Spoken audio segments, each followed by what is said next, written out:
your ice creams later in the afternoon. So fingers crossed. Apparently, according to the gods of the Met Office, around about 3:30 or so, we should be getting a bit warmer. Fingers crossed. So just to welcome those who are new to the tent, do come in. The key thing of the contracting is have fun, be creative, and bring your experience and your open mind. Part of that is I'm going to hand over for a lightning talk now, which again, there are post-its on the table. If an idea strikes you that you think will turn your proposition on your table into the winning one, by all means, write that post-it down and add it to your mix. Okay, I'm going to hand over. Okay. Hello. So the idea that I'm going to try to... There's a bit of echo. It's kind of difficult. Okay. So the idea that I'm going to try to go forward is a bit to talk a bit about our experience back. So we come from a utility, a Spanish utility, and we started the process of digitalization and creation of digital twins before all of it really had a name or all the advance that's been made in the last 5 years actually came into being. We realized the power that we lie in developing and investing into the IT technology and the IT infrastructure that the company already had relatively early in the process. So we've been able to develop a series of singular softwares that can essentially cover different areas of the complete digital twin. Currently, we've gone through a process of productivization of those softwares, and we've defined and we essentially have detached them from the structure of the utility in which they were developed. And now the process that we're deeply entrenched in is in bringing all of this software and all of this technology onto a broader light, into a European light.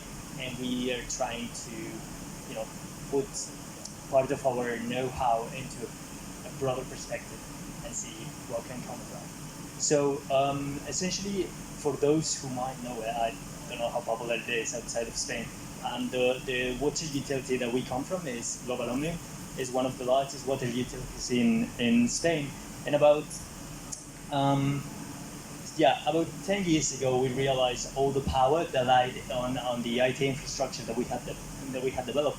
We realized the true capacity of our data scientists before they were called that. We realized that the extent to which our strategies for sensorization of the network, leak detection, and all of those practices that are relative standard today, we realized the power that lied in our workforce 10 years ago, and then we started to invest on that technology, and we started doing it so in very singular, very separated projects. One of them was trying to sensorize everything that could be sensorized in a treatment plant. We wanted to see whether there was any depth to using data to actually try and automatize certain. Yeah, English is not my first language, but I can say some of the words. So that was the objective: seeing the extent to which data could actually generate value, and how much of what was done in a treatment plant could actually be automatized and sensorized. And after that proved a success, then the next level was, okay, so how much can we escalate this? How much can we bring this onto other areas? And we considered, okay, can this be brought into the distribution network? Can this be brought into pumping stations and try to scan the existence of leakages? And the final objective was, could we transition from everything that we've done with human capital onto a more data-driven company? And the reality is that, one second. Okay. The reality is that we said, yes, we can do that. And then we started making all of the mistakes that a company could make when transitioning from a rather traditional perspective on water treatment and water distribution onto a data-driven company. So we started developing a series of all the softwares that would become the staple of the technological branch that I talked about before. We started developing all of them, but we started doing so individually and completely isolated from one another. The problem was that individually those solutions were I was going to say very good. They were good at dealing with the particular problem that they were designed to do, but they were certainly not scalable. They were not independent. So if you were to take those solutions or those softwares outside of our company, there would be no way that worked. They were deeply entrenched with the billing system that we had, the technologies that we had deployed. We had deployed some like chronologically, it happened at the same time that the company started to implement an SAP solution throughout the entire organization. So some of it had to do with like SAP modules that then became outdated. But the point is that we made all the mistakes that could be made, and the reality is that by the time we realized that the real value came from having all of those solutions and all of those software connected with one another. The architecture to do so was very complicated, and at a certain point we realized that the data was not sharing correctly, that the information that we had came in pieces, and essentially the problem that everyone is facing nowadays is how to make the solutions talk to one another. And then, so in data science, this is the paradox of going from a data-centric to a smart solution, which are two terms that get confused very often and sometimes are used interchangeably. But for us, the experience was that we thought that we were being transitioning onto a smart way of dealing with data, but we were only data-centric. So we focused all of our resources in dealing with data, but that data could not talk to one another. The transition to a smart solution and smart company came from changing the architecture and the way that we relate to that data. So we started, we broke down all of the previous connections. We murdered thousands of APIs, and we started to change the idea of how to deal with that data. The way we did it was to, instead of trying to connect different solutions that were isolated, that would essentially just hire a more complicated information silos, we tried to integrate all of that data onto a data lake that would share information throughout all of the solutions. So instead of having a vertical information that would be kept into a particular software, we took all of the information from the sensorization or whatever it was that was gathering information, and we put it onto a centralized database that all of the other solutions could take from. And another problem that we made is that we made it only one way. So we had to learn the hard way that when you don't connect back the solution onto the data lake, a big part of the information is missed. So you not only want to detect the leak and that's it. You want the system, or for example, like the billing system, to detect where that a leak has happened, and that's why maybe certain calculations on the billing systems of the hydraulic balances are off. For that to happen, you have to reconnect it. So we finally moved on to what we consider to be a smart company, and we managed to centralize all of that information onto that data lake. So all of our solutions became, to a certain extent, detached from the group, detached from the company that they were developed. So we started then our process of productization. The final objective was to develop a series of solutions that could work alone and that could be eventually, one day, commercialized individually. From this point, what we realized is that in any process of transition from a traditional company onto a data-centric, onto a smart company, the key point is always integration of the data. I think that was one of the points that we were discussing before, how to make all of the systems talk to one another, because the final objective is to sort of generate a central system that can be an expert on everything, and for that it needs to be informed about everything.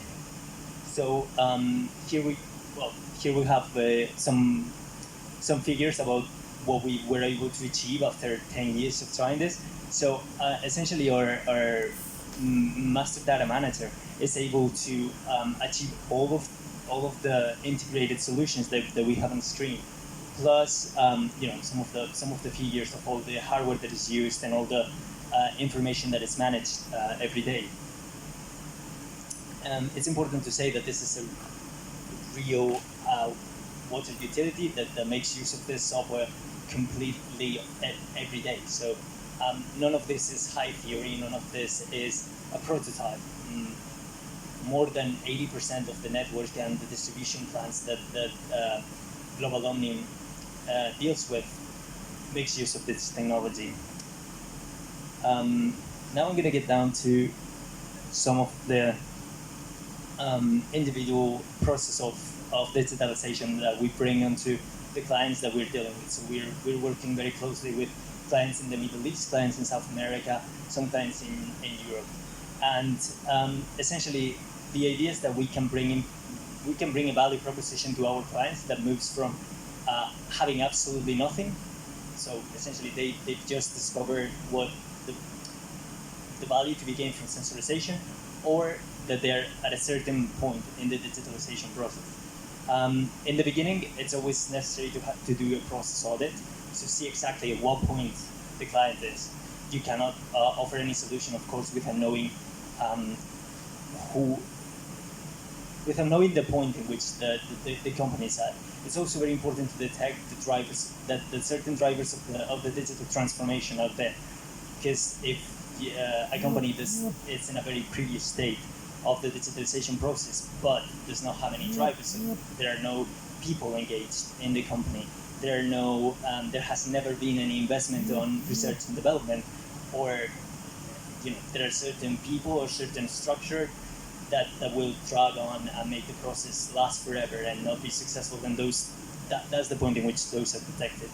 Then generally, because we're dealing with clients that have bigger problems before any problems of efficiency, it's important to make sure that the invoicing system and the work order system and the asset inventory is up to date, so that it can be informed, so that the master data management can be informed, and then move on to asset monitoring, leak detection, and at the very end, smart metering, which is always the frontier of anything that can be done, given the huge expense that it implies changing all of the smart meters. Now I'm gonna try to fly by through some of the solutions that we've actually developed.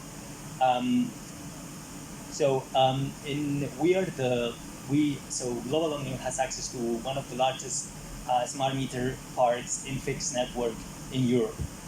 Over 700,000 smart meters are activated in the area of Valencia, and Valencia is a fairly big city, not London size, but like 3/4 of London. So with all of that information and with real-time information about our clients, we can do some interesting things. But first of all, the information that again, going back to the idea of how important integration is, this did not happen overnight. We've developed this solution, this process of this process of smart metering deployment happened through many decades. So it was important to have a consistent way of integrating data from many providers. So that for us, that was the key to succeeding with this information. With that information, we can do some interesting things. One of which is that we have developed softwares that can predict the demand at a meter level and as well as at EMA level. So we do an aggregation of information of all the clients' consumption, and then we can. So the white part here is the estimated information. We can also do client profiling. So, for example, in Spain, especially after the approval of the law of that data protection, you cannot take information of a client without anonymizing it first. There is value in knowing what kind of client we're dealing with. So based on certain logic rules and certain algorithms, we're able to classify the clients based on the consumption that they have. So you know that if it follows a certain pattern, you might be dealing with a restaurant, or you might be dealing with just a normal house, or perhaps an office. As I said, it can be done at 3 different levels, like district and generally aggregated models.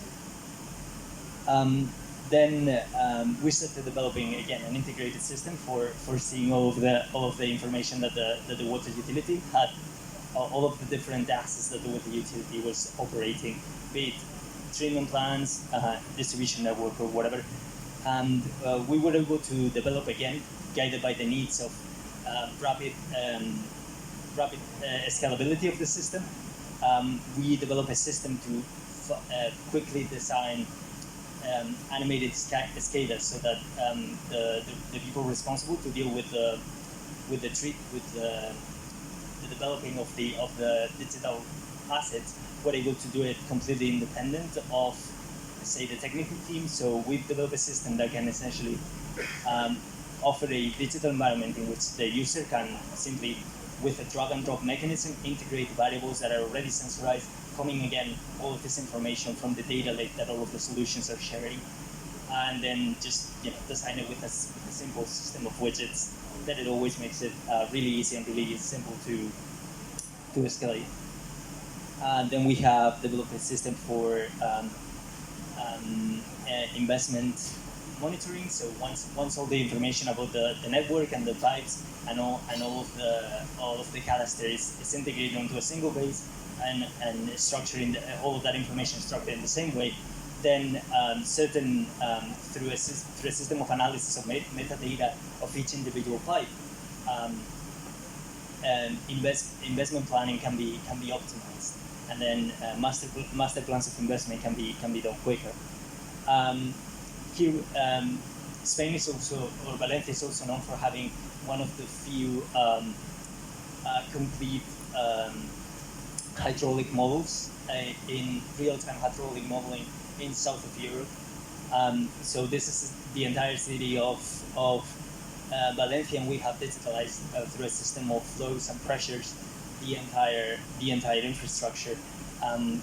What this system allows us to do is also create what-if scenarios. So essentially, in a trial environment, we can see what would happen if we were to close this valve, or what would happen if this pipe were to break, and then we can see all of the different effects that would have, and to a certain extent, in the areas that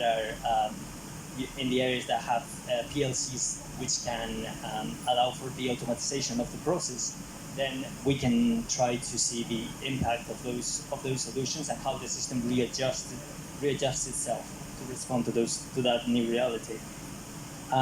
We also have a system for leak detection that makes use of the aggregated consumption of clients in a particular DMA plus the flow balance within the DMA, and an integrated commercial cycle management. Again, all of this information coming from a singular data source makes the commercial water cycle have access to not just the aggregated information gathered by the smart meters, but also metadata attached to the contracts of each particular client. We've also developed a system so that the clients can have real-time information on an app that they can download, and they can see how much they're consuming on an hourly fashion. So the client can connect and simply see how much they're consuming. And finally, we have a work order management that the operation team can utilize, and then can update information. So, for example, if a pipe were to break, the leak detection system would send information onto the data lake that would again send information onto the work order management and automatically create a work order that would be distributed to the operators in the field that would do something about it. We also, again, these are all just examples of the what can be done once all the data is integrated onto a single onto a single platform, onto a single data lake, and a intelligent and capable algorithms are developed to deal with that data. This is probably one of the most representative examples of the extent to which a multivariable analysis of a particular infrastructure can offer value. For example, here in I don't know how it is in the UK, but in Spain, hourly prices of energy change consistently. So at some point the energy would be cheaper, and another point it would be more expensive. So by having information about when a pump is turned on and when it's turned off, so essentially just a binary variable, and tracking the amount of water in a well, or sorry, in a water reservoir, and comparing that to the expected levels of demand, which come from aggregated levels of consumption in the smart meters, we can track and we can create an algorithm that tries to optimize for energy price.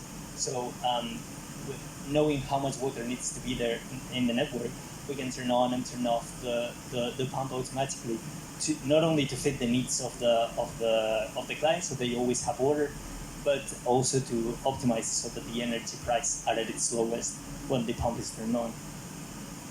And finally, we're moving towards a system of smart irrigation that we've deployed in some of the fields in Qatar. Yeah, in Qatar. Yeah. And we take so we've sensorized the fields, and then we take information about the crops that are growing there, and then we distribute water effectively to try to match up those information. Again, making use of smart meters that measure how much water is going to each individual parcel, and what kind of crop is growing there, and then we try to optimize the use of energy and detect leaks on the network, etc. And I think that's it. Okay.